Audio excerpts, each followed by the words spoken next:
So I found myself moved by human rights.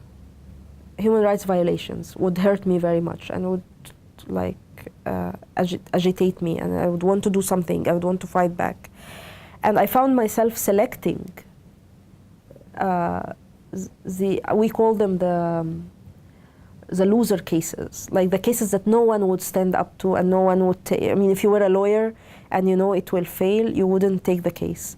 These were the cases I was taking. So, for example, with the Sudanese refugees, I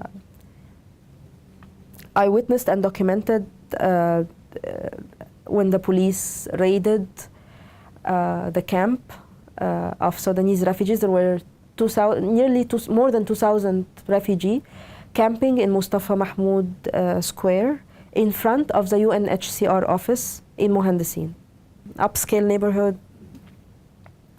And there was a UNHCR office, and 2,000 Sudanese refugees were in a sit-in in front of the thing. Now the camp was there for 2 months, and the UN was fed up with it. And they kind of, in my interpretation, they kind of green light the Ministry of Interior to take these people away.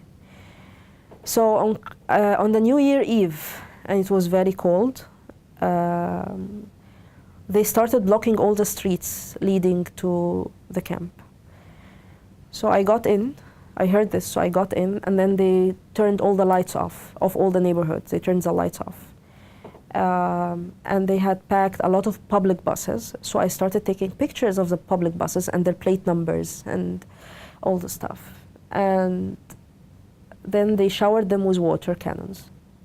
There were women and children, and they were screaming. And then there was a round of negotiations, and then water cannons and negotiations, and then hot and cold water cannons and negotiations. And then they made a complete circle against the camp. There was not a single opening. And I took pictures of this because I climbed on a building, a high building, and I took pictures from above. It was dark, but you can see the helmets of the security police. And they were hyping up, the soldiers were hyping up, saying like, Allahu Akbar, Egypt, Egypt. It's like as if they are fighting an enemy, or, you know, it was just crazy. And then the circle started narrowing, and then they would attack. And then they would drag bodies, women.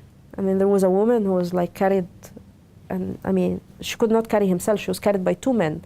And I don't know if she was alive or not. And there was a baby like running after her and clinging to her foot.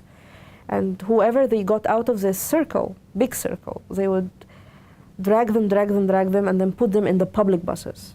And all the way from the circle to the public buses, the police would spit, scorn, say bad words, beat an arrested person, a helpless arrested, not just a person, he's a refugee. I like took pictures, took notes, and then when this started at 10 p.m. and it finished at 5 o'clock in the morning the next day. They put them in the buses. I followed the buses. They took them to detention camps outside Cairo that are illegal detention camps. Like they are where the soldiers should live, not the civilians. And then I came back to the campsite, took more pictures. And then I went home, I wrote my testimonial, I put it on my blog.